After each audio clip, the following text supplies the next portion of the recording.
Sou o professor Wagner de Filosofia, Sociologia e Itinerários Formativos.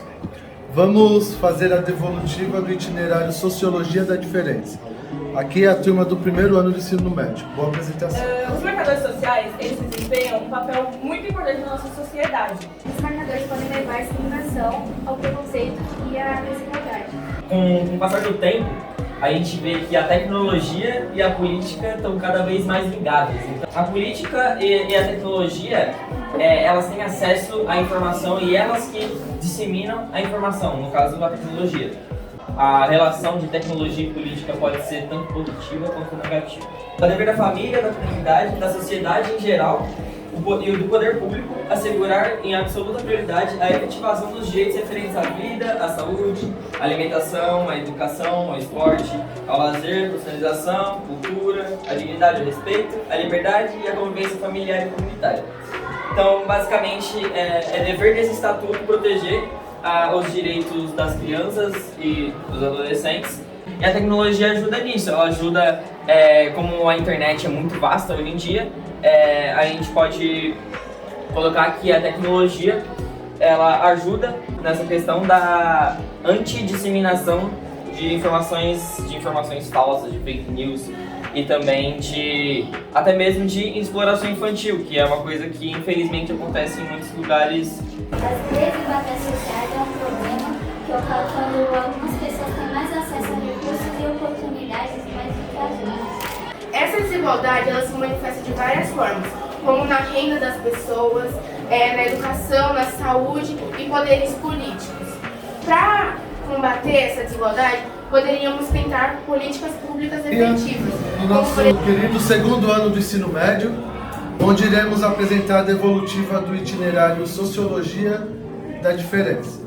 Boa apresentação a todos. Os marcadores sociais, eles fazem grande diferença nas comunicações humanas e sociais. Existe racismo, existe xenofobia, isso é algo presente nas relações sociais. Falando sobre o tripé social, nós vivemos uma sociedade que possui 3 pilares: economia, cultura e política.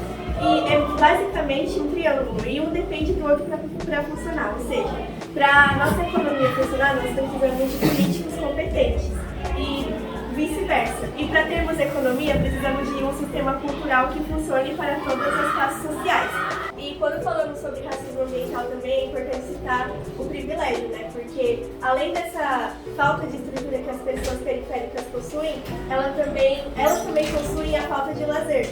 O racismo ambiental está muito interligado nisso, porque não é algo que, por exemplo, políticos separam, tal pessoa vai morar aqui e tal pessoa vai morar aqui. Não, é algo que a nossa sociedade construiu e ninguém está fazendo nada para mudar isso. A sociologia ela analisa as desigualdades que ocorrem na empregabilidade dos jovens. Isso inclui raça, etnia, classe social e até origem geográfica. Hoje em dia no nosso mundo a tecnologia ela intervém em tudo contém tecnologia. E a tecnologia ela se liga com a política a partir do momento que as nossas opiniões, os nossos ideais, o que a gente sabe sobre política, a gente muitas vezes aprende na internet. Um próprio exemplo é as eleições. Na época de eleição, você abria qualquer rede social, você ia ver um monte de gente opinando sobre alguma coisa, gente falando opinião. E as pessoas acham que por conta delas terem aí o direito de ter sua liberdade de expressão, de falar o que quiser, de publicar qualquer postagem que elas queiram, elas podem infringir a liberdade de outros. E é por isso que na internet a gente tem muito preconceito, a gente tem racismo, homofobia, machismo, opiniões que não respeitam os direitos humanos. Na questão das eleições, você publica algo que o governo não fez, ou então que ele possa ter feito, mas você tira toda a indagação que ele tenha feito lá no meio, tira ela do seu contexto e gera pretexto, porque texto sem contexto gera pretexto e assim vai seguindo.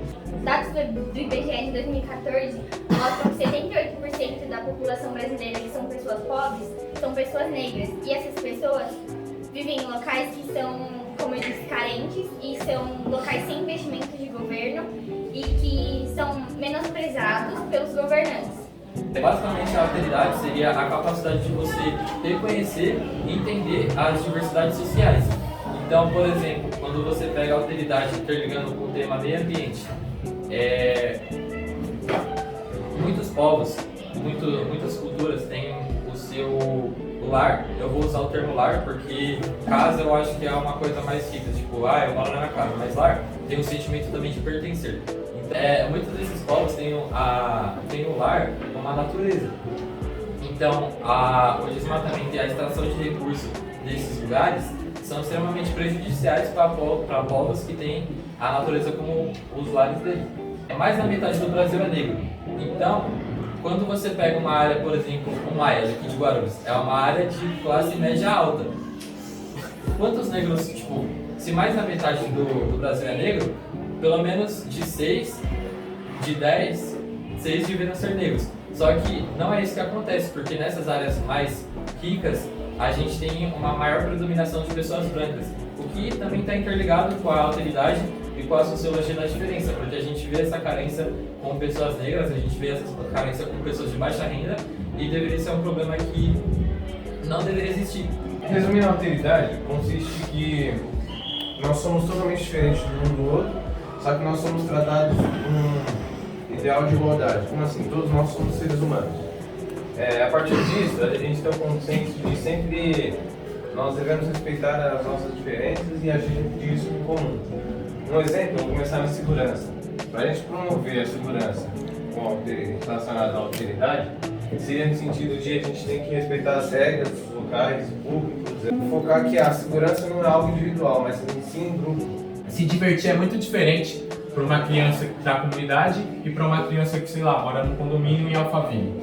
Elas não têm a mesma noção de lazer, entende? Isso muito reflete por causa da segurança também, porque a criança de Alphaville ela vai ter uma segurança absurda para poder se divertir no condomínio, vai ter o parquinho dela e tal, a quadra dela para poder se divertir sem se preocupar com muita coisa. Já a criança da comunidade, ela tem que se preocupar com muitas coisas, porque por conta da área ser marginalizada, elas acabam tendo que se preocupar com parques e quadras que não são bem cuidados, com o crime que é muito presente nesses locais.